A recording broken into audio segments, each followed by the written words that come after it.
வணக்கம் ஃப்ரெண்ட்ஸ். பாண்டியன் ஸ்டோரில் இன்னும் எபிசோடில் என்ன நடக்க போகுதுன்னு ஒரு நேரம் பார்த்துட்டு வரலாம் வாங்க.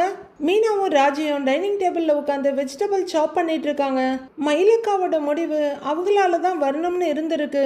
அவங்க என்னை கோவிலில் வச்சு பார்த்தது, வீட்டுக்கு வந்து சொன்னது எல்லாமே நல்லது தான் ராஜி அப்படின்னு மீனா சொல்ல, ராஜி கொஞ்சம் கலக்கத்தோட மாமா புரிஞ்சுக்குவாரா இல்லை கோவத்தை கண்டினியூ பண்ணுவாரான்னு கேட்குறாங்க. உதட்ட பிதிக்கி தோலை குலுக்கிட்டு தெரியல, ஆனால் எதுவாக இருந்தாலும் நான் அவங்கள சமாளிச்சிருவேன் அப்படிங்கிற மீனா சுற்றி முற்றி பார்த்துக்கிட்டு கொஞ்சம் ராஜிக்கோட முன்பக்கமாக குனிஞ்சி, உனக்கு மயிலக்கா விஷயம் முன்னாடியே தெரியும்னு நீ யார்கிட்டையும் சொல்லக்கூடாது, அப்புறம் ஓ மேலேயே கோவப்படுவாங்க அப்படின்னு மீனா சொல்ல, புரிஞ்சுதுக்கா அப்படின்னு மெதுவாக தலையாட்டுறாங்க ராஜி. அப்போ கோமதி கிச்சன்ல இருந்து வர்றவங்க, ஏம்மா என்னம்மா வெட்டி வச்சிருக்க, இன்னும் கொஞ்சம் சின்னதாக வெட்டுமா அப்படின்னு சொல்ல, இது ஓகேவா அத்தன்னு கேட்குறாங்க ராஜி. அப்படின்னு கோமதி சொல்லிட்டு இருக்க, செந்தில் அங்கே கண்ணை தேய்ச்சிக்கிட்டே வர்றாரு. வாடா செந்தில், காஃபி சாப்பிட்றியான்னு கோமதி கேட்க, அப்படின்னு தலையாட்டுறாரு அவரு. குடும்பம்னு சொல்ல, சரி உட்காரு நான் போய் எடுத்துட்டு வரேன் அப்படின்னு கோமதி உள்ளர போற அம்மாவை பார்த்துட்டு அப்படியே மீனாவை ஒரு ஓரப்பார்வை பார்க்குறாரு. மீனாவும் நைஸா பார்வையை மட்டும் உயர்த்தி அப்படியே பார்த்துட்டு இருக்க, பார்க்கறத பாரு, பண்றதெல்லாம் பண்ணிட்டு பார்வையை பாரு, முட்டைக்கண்ணி திமிரு ஜாஸ்தி அப்படின்னு கருவிக்கிட்டு இருக்காரு. அது நல்லா எல்லாருக்குமே கேக்குது. மாமா அக்கா கிட்ட கோவப்படாதீங்க அப்படின்னு ராஜி சொல்ல, மீனாவும் ஆமான்ற மாதிரி பார்த்துட்டு இருக்காங்க. உங்க அக்கா என்கிட்ட ஓப்பனா இருந்தா நான் ஏன்பா கோவப்பட போறேன் அப்படின்னு செந்தில் கேட்க, காலையிலேருந்து எல்லார்கிட்டையும் வாங்கி வாங்கி நான் டயர்ட் ஆயிட்டேன், கொஞ்சம் டாப்பிக்கை மாற்றி பேசுறீங்களா அப்படின்னு மீனா கேட்க, ஆமாம் ரொம்ப டயர்ட் ஆயிட்ட பாரு அப்படின்னு அவரு நக்கலா பார்த்துட்டு இருக்க, இந்தாடான காஃபியை கொண்டு வந்து கோமதி நீட்டுறாங்க. ஏன்பா இவ்வளோ நேரம் கடையிலையா இருந்த அப்படின்னு கோமதி கேட்க, ஆமாம்மா அண்ணே ரொம்ப வருத்தப்பட்டு பேசிக்கிட்டு இருந்துச்சு, அதான் நானும் கூடவே இருந்தேம்மாங்கிறாரு செந்தில். ஆமா எல்லாத்தையும் செஞ்சுட்டு இப்ப வருத்தப்பட்டு என்ன பிரயோஜனம், அவ குடும்பத்து ஆளுங்களாவது வந்த உடனே தேங்காயை உடைச்ச மாதிரி விஷயத்த சொல்லி இருக்கணும். அதை விட்டுட்டு சரவணே அவ கூட பேசினா இவ கூட பேசினான்னு கதை விட்டுக்கிட்டு இருந்தாங்க அப்படின்னு கோமதி சலிப்பா சொல்ல, மீனா நிமிந்து பார்த்து கதை கட்டினாங்களா, அவங்க சொன்னது ஒன்னும் பொய் இல்லையேங்கிறாங்க மீனா. கோமதி திடுக்குன்னு மீனாவை பார்க்க, மாமா ஒரு பொண்ணுகிட்ட பேசுறாரு தானே அப்படின்னு மீனா சொல்ல, ஏய் இவ ஒருத்தி, அவ கூட படிச்ச பொண்ணாண்டி, ரொம்ப நாள் கழிச்சு கோவில்ல பார்த்ததும் ஒரு தடவை பேசி இருக்கான் அப்படின்னு கோமதி சொல்ல, மாமா அப்படி சொன்னாராக்கும் அப்படின்னு மீனா கேட்க, குழப்பமா பாக்குறாங்க கோமதி. ஒரு தடவையெல்லாம் இல்லாத, அடிக்கடி கோவில்ல மாமா அந்த பொண்ணை மீட் பண்ணி பேசிக்கிட்டு தான் இருக்காரு அப்படின்னு மீனா அசால்ட்டா உட்கார்ந்த வாக்கிலேயே கொளுத்தி போட அதிர்ச்சியோட பாக்குறாங்க கோமதியும் செந்திலும். ராஜிக்கும் பயங்கர அதிர்ச்சியா இருக்கு, அவங்களுக்கு இந்த விஷயம் தெரியாது இல்லையா. உடனே செந்தில் கொஞ்சம் கோவத்தோட, ஏய் வாய்க்கு வந்ததெல்லாம் பேசிட்டு இருக்காதுன்னு மிரட்டுறாரு. ஏங்க நான் உண்மையதான் சொல்லிட்டு இருக்கேன், மாமாவும் அந்த பொண்ணும் கோவில்ல மீட் பண்ணி பேசுறத நானே 4-5 தடவை பார்த்துருக்கேன், மயிலக்காவும் பார்த்துருக்காங்க அப்படின்னு மீனா சொல்ல, ஏய் என்னடி சொல்லிட்டு இருக்க இப்ப அப்படின்னு கோமதி அதிர்ச்சியோட கேட்க, ஆமாத்த நான் இத பத்தி மாமா கிட்ட கூட கேட்டேன், அவர் என்னமோ நான் சாதாரணமா தான்மா பேசுறேன் அப்படின்னு சொன்னாரு அப்படின்னு மீனா சொல்ல, எத்தனை விஷயத்த தாண்டி நீ கவனிச்சிட்டு இருப்ப, வேற ஏதாவது வேலை பாக்குறியா இல்லையா நீ அப்படிங்கிற மாதிரி அதிர்ச்சியோட செந்திலும் கோமதியும் பாக்குறாங்க. சரி சாதாரணமாவே பேசுறதா கூட இருக்கட்டும், ஆனா மயிலக்காவோட கேஸ் கோர்ட்ல போயிட்டு இருக்குல்ல, அக்கா பிரெக்னெண்டா வேற இருக்காங்க, இந்த நேரத்துல இன்னொரு பொண்ணோட பேசுறது பழகிறது, அதுவும் இந்த மாதிரி கோவிலுக்கெல்லாம் போறது, இதெல்லாம் ஒண்ணு சரியில்லைன்னு எனக்கு தோணுதுங்கிறாங்க மீனா. என்னடி இவ வெடிய தூக்கி போட்டுட்டா அப்படிங்கிற மாதிரி கோமதி பார்த்துட்டு இருக்க, ராஜியும் அதிர்ச்சியோட பாக்குறாங்க.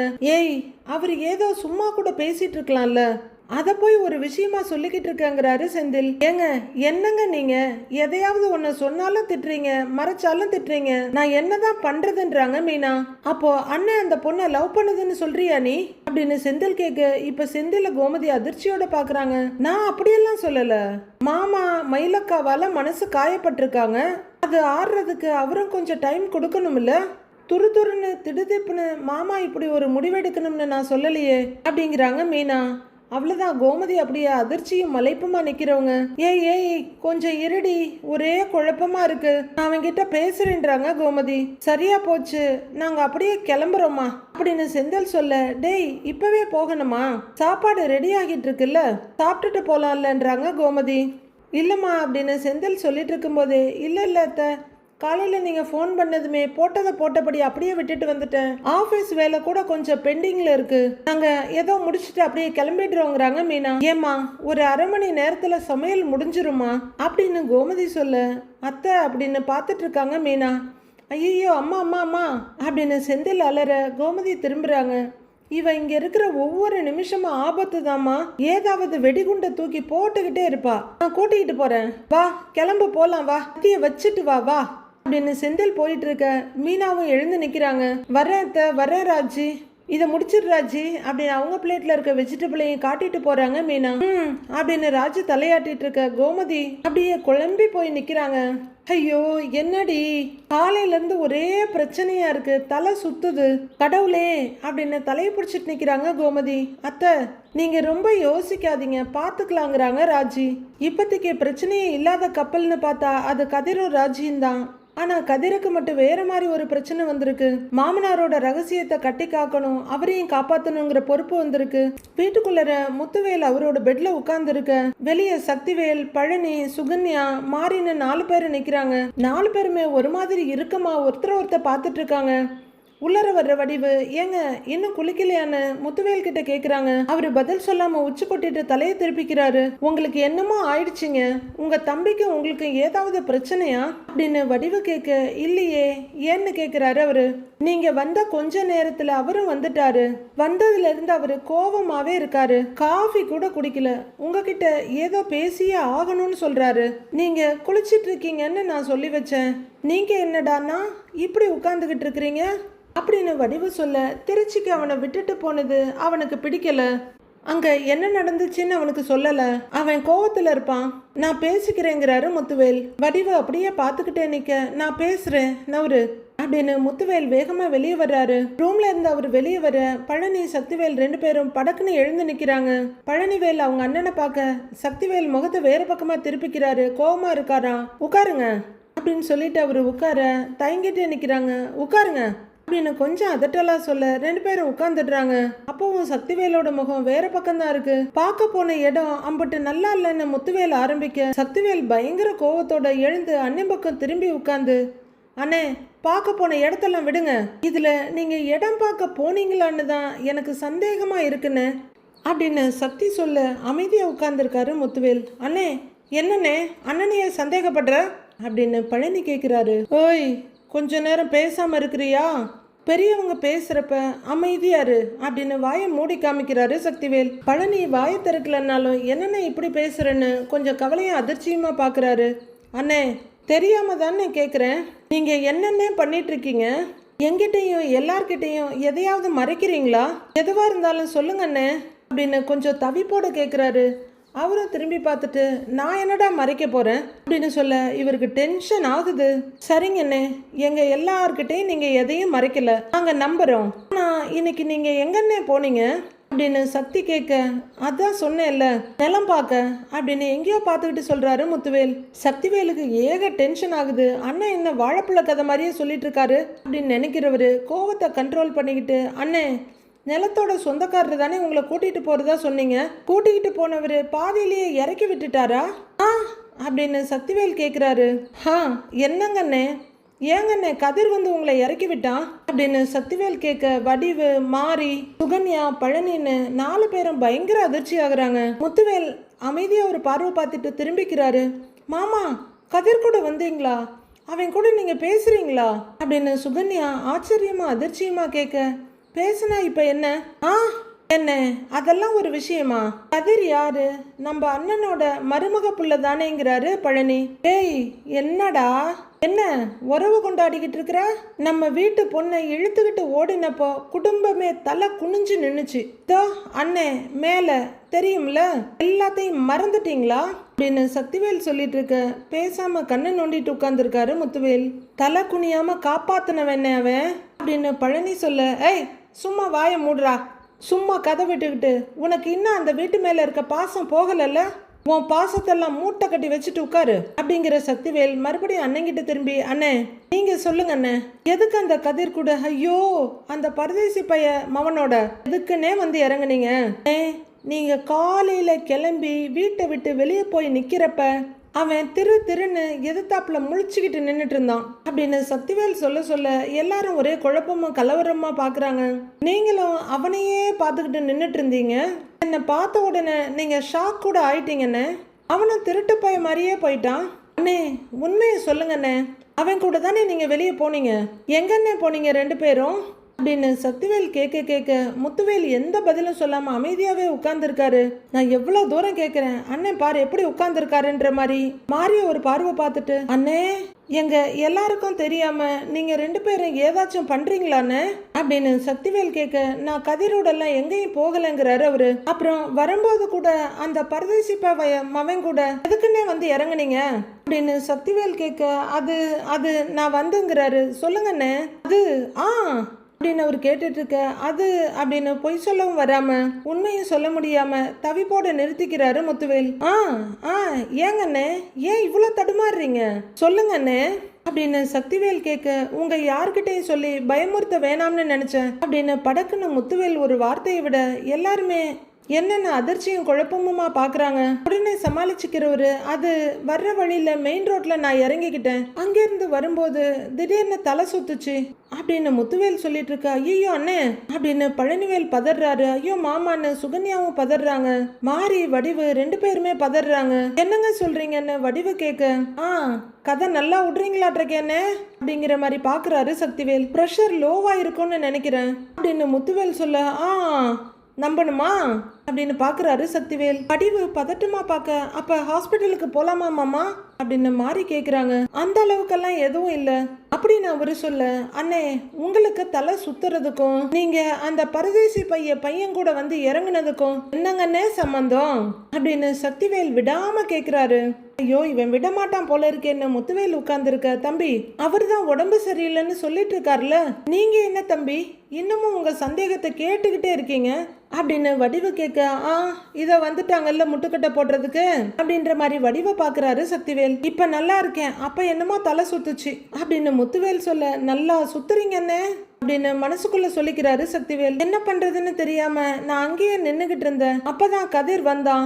என்னாச்சுன்னு கேட்டான். சொன்னேன், கார்ல கொண்டு வந்து இறக்கி விட்டுட்டு போறான், நிஜமாவே வேற எதுவும் நடக்கல அப்படின்னு முத்துவேல் சொல்ல, முழுசா நம்பிட்டேனே அப்படின்னு சக்திவேல் அண்ணனையே முறைச்சு பார்த்துட்டு இருக்காரு. அண்ணன் இப்படி பம்மிலாம் பேசாதே, எப்பவுமே வெட்டு 1 துண்டு 2 பேசும் அப்படின்னு பழனி யோசிச்சுட்டு இருக்காரு. ஏங்க ஹாஸ்பிட்டலுக்கு வேணா போயிட்டு வந்துடலாமா அப்படின்னு வடிவு பதட்டமா கேட்க, இல்ல வேண்டாங்கிறாரு அவரு. எனக்கு டயர்டா இருக்கு, தூங்குனா சரியாயிடும், நான் போய் தூங்குறேன் அப்படின்னு அவர் எழுந்து போக பழனி மரியாதைக்காக எழுந்து நின்று உட்கார்றாரு. சக்தி மறுபடியும் இந்த பக்கமா நிமிர்ந்து உட்கார்ந்து, அண்ணன் சொல்றதுல எதுவும் நம்பிக்கையே இல்லையே அப்படின்னு காத்துல கணக்கு போட்டுட்டு இருக்காரு. எங்கேயோ இடிக்குதே, என்னமோ இருக்கு அப்படின்னு சக்திவேல் சொல்லிட்டு இருக்க. ஆமா மாமா எனக்கும் சந்தேகமா இருக்குன்றாங்க சுகன்யா. கண்டிப்பா ஏதோ ஒண்ணு இருக்கு அப்படின்னு சுகன்யாவும் சொல்ல, ஆமா கண்டிப்பா இருக்குதான், அது என்னன்னு தான் தெரியலங்கிற மாதிரி சுகன்யாவை பார்த்து தலையாட்டுறாரு சக்திவேல். பழனி யோசிக்கிறாரு. என்னன்னு தெரியலடா பழனி, காலையிலேயே கதிர் திருச்சிக்கு போயிட்டான், ஆளே ஒரு மார்க்கமா இருக்காண்டா அப்படின்னு கோமதி சொன்னதையும் பழனி யோசிச்சுட்டு உட்கார்ந்துருக்காரு. சக்திவேல் தாடையெல்லாம் தடவி மீசையை தடவி பயங்கரமா யோசிச்சுட்டு இருக்க. அப்ப ஏதோ ஒரு விஷயம் இருக்கு அப்படின்னு பழனி யோசிக்கிறாரு. குவார்டர்ஸ்க்கு வந்த மீனா கூலா அங்க உட்காந்து ஏதோ குடிச்சிட்டு இருக்க. அங்க வர்ற செந்தில் எதிரில் உட்காந்து, என்ன இந்த நேரத்துல காஃபி குடிச்சிட்டு இருக்கேன்னு கேக்குறாரு. அவங்க ஜாலியா காஃபியை குடிச்சு முடிச்சு லிப்ப ஸ்மாக் பண்ணிட்டு இருக்க. இந்த நேரத்துல காஃபி குடிச்சா தூக்கம் வராதுல்லன்னு கேக்குறாரு அவரு. இல்லனா மட்டும் எனக்கு தூக்கம் வந்துருமாக்கும். என்னைக்கு உங்களை கல்யாணம் பண்ணிக்கிட்டு உங்க வீட்டுக்கு வாக்கப்பட்டு வந்தேனோ அன்னைக்கு என் தூக்கம் போயிடுச்சுன்னு தத்துவம் பேசுறாங்க மீனா. ஏய் ரொம்ப பண்ணாதடி அப்படின்னு செந்தில் சொல்ல, நான் ரொம்ப பண்றேனா அப்படின்னு மீனா கேக்குறாங்க. ஆமா, ராஜியும் நம்ம வீட்டுக்கு கல்யாணம் பண்ணி வந்த பொண்ணு தானே, அவ உன்ன மாதிரி எல்லா பிரச்சனையும் அவ தலையில இழுத்து போட்டுக்கிறாளா அப்படின்னு செந்தில் கேட்க, என்ன பண்ணி தொலைகிறது, என் கண்ணுக்கு தானே எல்லாமே பட்டு தொலையுது. மயிலக்கா இனிமே வாழவே வேணான்னு முடிவு பண்ணப்போ என் கண்ணில் தான் பட்டாங்க. உங்க அண்ணே அதான் அந்த பொண்ணு கூட பேசிட்டு இருக்குது, அதுவும் என் கண்ணில் தான் பட்டுச்சு அப்படின்னு மீனா சொல்ல, ஏய் என்ன நெசமாலுமே என் அண்ணன் ஒரு பொண்ணு கூட பேசிட்டு தான் இருந்ததா அப்படின்னு செந்தில் கேட்க, பின்ன நான் என்ன பொய்யா சொல்றேன் அப்படின்னு மீனா கேக்குறாங்க. அண்ணே அப்படி கிடையாது, அம்பட்டு சீக்கிரமாலாம் விட்டுட்டு போற ஆள்லாம் கிடையாது மீனா அப்படின்னு செந்தில் சொல்ல, அவர் என்ன நினைச்சு பேசினார்லாம் எனக்கு தெரியாதுங்க, ஆனா ஒரு பொண்ணு கூட பேசினாரு அவ்வளவுதான். அப்படின்னு மீனா சொல்ல, ஆனா எனக்கு ரொம்ப ரொம்ப குழப்பமா இருக்கு மீனா அப்படின்னு செந்தில் சொல்ல, உங்க அண்ணன் இதை பத்தி உங்ககிட்ட எதுவும் சொன்னாரான்னு மீனா கேக்குறாங்க. பேசினாரு அப்படின்னு செந்தில் சொல்ல, என்னங்கிற மாதிரி மீனா பார்த்துட்டு இருக்காங்க. அவங்க பிரெக்னண்டா இருக்கிறது தெரியாதுன்னு சொன்னாரு, அதுக்காக அவங்கள ஏத்துக்கவும் முடியாதுன்னு சொன்னாரு, அதே நேரம் குழந்தைய விட்டு கொடுக்கவும் முடியாதுன்னு சொன்னாரு அப்படின்னு செந்தில் சொல்ல, ஷோ இப்படி ஒரு குழப்ப குட்டையா, அது அந்த குழப்பவாதி சொல்ல இந்த குழப்பவாதி கேட்டுட்டு வந்து என்னைய குழப்புறாரு அப்படின்ற மாதிரி மீனா பார்வையை திருப்பிக்கிறாங்க. நீ எல்லா விஷயத்தையும் முதல்ல என்கிட்ட சொல்லி இருக்கணும் அப்படின்னு செந்தில் சொல்ல, எல்லாத்தையும்னா அப்படிங்கிறாங்க மீனா. அதான் அவங்க பிரெக்னண்டா இருக்கிறது, அப்புறம் அண்ணன் வேற ஏதோ பொண்ணுகிட்ட பேசிட்டு இருக்காங்கன்னு சொன்னியே, அந்த விஷயம் எல்லாத்தையும் தான் நீ என்கிட்ட சொல்லி இருந்திருக்கணும் அப்படிங்கிறாரு செந்தில். நீங்க உங்க அம்மா உங்க வீட்டில் இருக்கவங்களும் சரி, ஒரு பிரச்சனைன்னு வரும்போது நீயே இதை என்கிட்ட முன்னாடியே சொல்லலன்னு கேக்குறீங்க, ஆனா நான் முன்கூட்டியே சொல்ல வரும்போது யாருமே கேட்கறதுக்கு ரெடியா இல்லையே அப்படின்னு மீனா சொல்ல, அப்படியெல்லாம் ஒண்ணுமே கிடையாது அப்படிங்கிறாரு செந்தில். அப்படிதாங்க, நான் ஏதாவது பேச வரும்போது ஆரம்பத்திலேயே வந்து கேட்டை போட வேண்டியது, அப்படி இருந்தா எப்படி பண்ண முடியும், என்ன செய்ய முடியும், அதுலயும் உங்களுக்கு எப்பா புரிஞ்சுக்கிற சக்தி கொஞ்சம் கூட கிடையாது அப்படின்னு மீனா சொல்ல, புரிஞ்சுக்கிற சக்தி இல்லாம தான் கவர்மெண்ட் வேலை பார்த்துட்டு இருக்கிறனா அப்படின்னு கேட்குறாரு செந்தில். ஏங்க வேலை வேற வீடு வேற அப்படின்னு மீனா சொல்ல, அப்படின்னு பார்க்குறாரு. மீனா அண்ணா தப்பு மட்டும்தான் பண்ணுவா, தேவையில்லாத வேலையை தான் பண்ணுவா, இதான் உங்க மைண்ட்ல இருக்கிறது, மீனா என்ன சொன்னாலும் கேட்கறதே கிடையாது அப்படின்னு மீனா சொல்லிட்டு போக, ஏய் உடனே ஓவரா பேசிட்டு இருக்காத அப்படின்னு செந்தில் சொல்ல, ஆமாங்க உங்களுக்கெல்லாம் பொண்டாட்டி பேசினா ரொம்ப ஓவரா தான் தெரியும், என்ன பேச்சு பேசுனீங்க காலையில, என்ன வீட்டை விட்டு போன்னு சொன்னீங்க அப்படின்னு மீனா கேக்குறாங்க. நீ சொல்லலையா என்ன அப்படின்னு செந்தில் அடுத்த ரவுண்டு சண்டைக்கு ஆரம்பிக்க, அது நீங்க என்ன சொல்ல வச்சீங்க அப்படின்னு மீனா சொல்ல, வெடுக்குன்னு முகத்தை திருப்பிக்கிறாரு. ஆனா நிஜமா சொல்றேங்க, இது வரைக்கும் உங்ககிட்ட ஒரு சின்ன விஷயத்த கூட என்னால உருப்படியா சொல்ல முடியல, நீங்களுமே நான் பேசுற எந்த விஷயத்தையுமே கரெக்டா எடுத்துக்கிறதே கிடையாதே அப்படின்னு மீனா சொல்ல, இங்க பாரு திரும்ப திரும்ப என்னையவே பிளேம் பண்ணிட்டு இருக்காத அப்படின்னு செந்தில் சொல்ல, பிளேம் பண்ணலைங்க, என்ன நடக்குதோ அதை தான் சொல்லிட்டு இருக்கேன்றாங்க மீனா. செந்தில் முறைப்பா பார்த்துட்டு இருக்க, உங்களுக்கு எதையுமே புரிஞ்சுக்கிற சக்தியே கிடையாது, நீங்களா ஒரு உலகத்துல இருப்பீங்க, நீங்களா ஒன்று நினைச்சுக்கிட்டு நீங்களா ஒன்று புரிஞ்சுக்குவீங்க அப்படின்னு மீனா சொல்ல, செந்தில் பயங்கரமா ரைஸ் ஆயிடுறாரு. என்னம்மா உனக்கு தான் எல்லாத்தையும் புரிஞ்சுக்கிற சக்தி இருக்க மாதிரி பேசிட்டு இருக்கிற?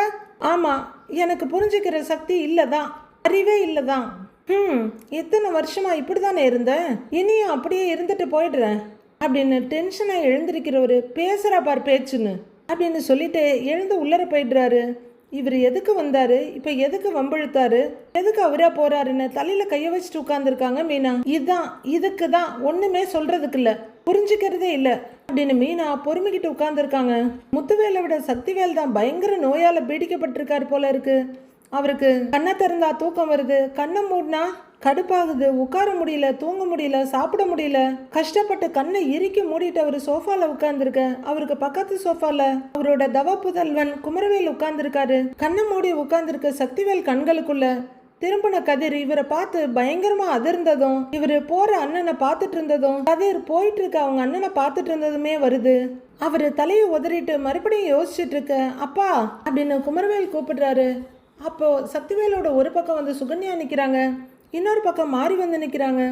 அப்பா நம்ம கிட்ட இருக்க வேண்டிய பணத்துக்கும் பேங்க்ல அக்கவுண்ட்ல இருக்க பணத்துக்கும் சம்பந்தமே இல்லையேப்பா, கணக்கு இடிக்குதேப்பாங்கிறாரு குமரவேல். அப்படின்னு அவரு தலையாட்டிட்டு இருக்க, மாமா கணக்கு விளக்கு பாக்குறீங்களா மாமா அப்படின்னு சுகன்யா கேட்க, ஆமாமாங்கிறார் அவரு. சுகன்யா ஆர்வமா பார்த்துட்டு இருக்க, ஏங்க உங்களுக்கு ஏதாவது வேணுமா அப்படின்னு மாறி கேட்க, அதெல்லாம் ஒன்றும் வேண்டாங்கிறார் அவரு. மாறி கொஞ்சம் தயங்கிக்கிட்டே, ஆனாலும் நீங்க மாமா கிட்ட அப்படி பேசி இருக்க கூடாதுன்றாங்க. சக்தி ஒய்ஃபை குறுகுறுன்னு பார்த்துட்டு இருக்க, அவர் வீட்டுக்கு பெரியவர், எல்லாரும் முன்னாடியும் வச்சு அப்படி கேள்வி கேட்கறது எனக்கு என்னமோ சரியா படலைங்கிறாங்க மாறி. அவங்கள ஒரு முறை முறைச்சிட்டு, எனக்கு எல்லாம் தெரியும் நீ அமைதியாருன்றார் அவரு. வர வர நீ எல்லாம் எனக்கு புத்தி சொல்ல ஆரம்பிச்சுட்ட அப்படின்னு சக்திவேல் சொல்ல, அவங்க உதட்ட சொல்லிட்டு அப்படியே நிற்கிறாங்க. எது எப்படியோ போகட்டும், நான் கேட்க வேண்டியதை கேட்கணும்னு நினைக்கிற குமரவேல் அப்பான்னு கூப்பிடம்னு பார்க்குறாரு.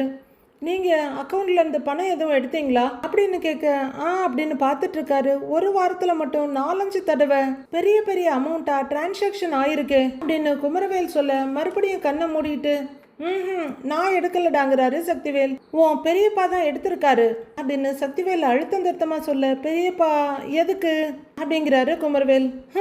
தெரியலடா அப்படின்னு விரக்தியோட சொல்றவரு, எல்லாருக்கும் முன்னாடியும் எல்லாத்தையும் கேட்க கூடாதுன்னு உன்னை பெத்த ஆத்தா சொல்றால, அதனாலதான் அண்ணன்கிட்ட தனியா கேட்டேன். கேட்டதுக்கு அண்ணன் மூஞ்சில் அடிச்ச மாதிரி, ஏன் உங்ககிட்ட கேட்டுட்டு தான் பணம் எடுக்கணுமான்னு கேட்குறாரு அப்படின்னு சக்திவேல் சொல்ல அதிர்ச்சியோட பார்க்குறாரு குமரவேல். கணக்கு வழக்கெல்லாம் 2 பேரும் சேர்ந்து தானே பார்ப்பீங்க, மாமாவா அப்படி கேட்டாங்க அப்படின்னு கேட்குறாங்க சுகன்யா.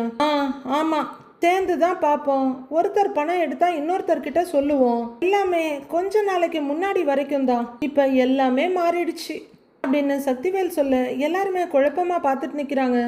ஏங்க, பிஸ்னஸ் விஷயமா தான் மாமா எடுத்திருப்பாங்க அப்படின்னு மாறி சொல்ல, ஏய் எனக்கு தெரியாம என்னடி பிஸ்னஸ், அதெல்லாம் என்கிட்டயும் சொல்லணுமா இல்லையான்னு கேட்குறாரு சக்திவேல். அதுக்கு மாறிக்கு என்ன பதில் சொல்றதுன்னு தெரியல. கொஞ்ச நேரம் யோசிக்கிற சக்திவேல், நில விஷயமா ஒருத்தரை பார்க்கணும்னு சொன்னாரு, ஏதோ டாக்குமெண்ட்லாம் கையில எடுத்துக்கிட்டு போனாரு அப்படின்னு சக்திவேல் சொல்ல சொல்ல எல்லாருமே யோசனையோட பார்த்துக்கிட்டு இருக்காங்க.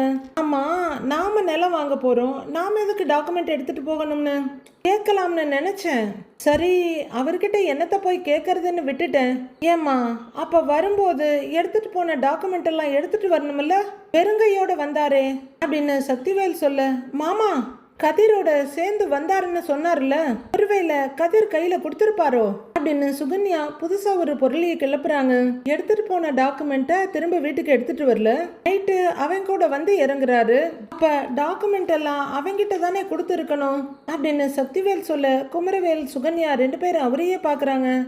பேங்க்ல வேற அடிக்கடி பெரிய அமௌண்டா எடுக்கிறாரு, அந்த பணத்தை கூட அவனுக்கு கொடுக்க தான் எடுத்திருப்பாரோன்னு எனக்கு சந்தேகமா இருக்குடாங்கிறாரு சக்திவேல். அப்பா அப்படிலாம் செய்வாரா பெரியப்பா அப்படின்னு குமரவேல் கேட்க, கெக்க பிக்கன்னு சிரிக்கிறாரு சக்திவேல். டேய், உங்க பெரியப்பா தான் மாறிட்டாரேடா அப்படிங்கிறாரு அவரு. உழைச்சி சம்பாதிக்கிறவன், யார் கையும் எதிர்பார்க்காதவன்லாம் கதிர் பேசுவானே, அவன் மாமா கொடுத்த பணத்தை வாங்கியிருப்பானா மாமா அப்படின்னு சுகன்யா கேட்குறாங்க. இந்த காலத்துல யாரையுமே நம்ப முடியாது. செய்யறேங்கிறவன் செய்ய மாட்டான், செய்யவே மாட்டேங்கிறவன் தான் செய்வான். அதுலயும் அந்த பரதேசி பெத்ததுங்க இருக்குல்ல, ஒன்னா நம்பர் கேடி பையன், நம்ம வீட்டு புள்ளைய இழுத்துக்கிட்டு ஓடுனவன். அவ்வளவு உத்தமனா இருந்தா நம்ம வீட்டு பிள்ளைய இழுத்துட்டு ஓடி இருப்பானா? அட நீ வேறம்மா அப்படின்னு சக்திவேல் சொல்ல சுகன்யாவை யோசிக்க ஆரம்பிக்கிறாங்க. இதுங்க புத்தி எப்படிலாம் வேலை செய்து பாரு அப்படிங்கிற மாதிரி பாக்குறாங்க. மாறி அப்படியெல்லாம் எடுத்து கொடுத்துட முடியுமா? அப்பா இது எல்லாரோட பணமும் தானேன்னு குமரவேல் கேக்குறாரு. எடுத்து கொடுக்க கூடாதுதான், முடியாதுதான், ஆனா கேட்டா சரியா பதில் சொல்லணும் இல்லடா. அவரு மில்லுல எம்பிட்டு கஷ்டப்படுறாரோ அதே அளவுக்கு தானே நாமளும் கஷ்டப்படுறோம். நீயும் கஷ்டப்படுற, நானும் கஷ்டப்படுறேன். இது நம்ம பணம், நம்ம சொத்து. போற வர்ற பரதேசி நாய்க்கெல்லாம் தூக்கி கொடுக்க முடியாதுடா அப்படின்னு சக்திவேல் சொல்ல குமரவேல் என்ன சொல்றதுன்னு யோசனையா உட்கார்ந்துருக்காரு. அப்ப ராஜிக்கும் பங்கு இருக்குல்ல அப்படின்னு சுகன்யா அவங்க சந்தேகத்தை உறுதிப்படுத்திக்க கேக்குறாங்க. யாரையோ நம்பி வீட்டை விட்டு ஓடி போன ஓடுகாலி தானே அவளால இந்த குடும்பமே தலை குனிஞ்சு நிக்குது. இன்னைய வரைக்கும் நானும் அண்ணனும் எல்லா இடத்துலயும் தலை குனிஞ்சு நிக்கிறோம். அவளுக்கு என்னத்துக்கு சொத்துல பங்கு கொடுக்கணும் அப்படின்னு சக்திவேல் சுகன்யா கிட்ட கேட்க, ஏங்க நீங்க ரொம்ப யோசிக்கிறீங்களோன்னு எனக்கு தோணுதுங்க அப்படின்னு மாறி சொல்ல, ஓய் யோசிச்சு தாண்டி ஆகணும். இது என்ன சும்மாவா சொத்து? இனி அண்ணனை நம்பிலாம் இருக்க முடியாது. டேய் நம்ம தாண்டா உஷாரா இருக்கணும். அவர் இப்படியே சொத்தெல்லாம் மகளுக்கும் மருமகனுக்கும் கொடுத்துட்டாருன்னு வச்சுக்க, நம்ம 3 பேரும் தெருவுல தான் நிக்கணும் அப்படின்னு குமரவேலை பார்த்து சொல்லிட்டு மாரியும் ஒரு பார்வை பாக்குறாரு. குறுக்கு புத்தி குமரவேலும் பயங்கரமா யோசிக்கிறாரு. மாரியும் பார்த்துட்டு இருக்க அவங்க 3 பேரை மட்டும் சொல்றாங்களே, அப்ப நம்ம நிலைமை என்ன அப்படின்ற மாதிரி யோசிக்கிறாங்க சுகன்யா. சக்திவேல் ஏதோ பயங்கர திட்டத்தோட விரலால தேய்ச்சிக்கிட்டு யோசனையா உட்கார்ந்து இருக்காரு. அடுத்து என்ன நடக்க போகுதுன்னு மண்டே பார்க்கலாம் friends. Have a happy weekend. Thank you.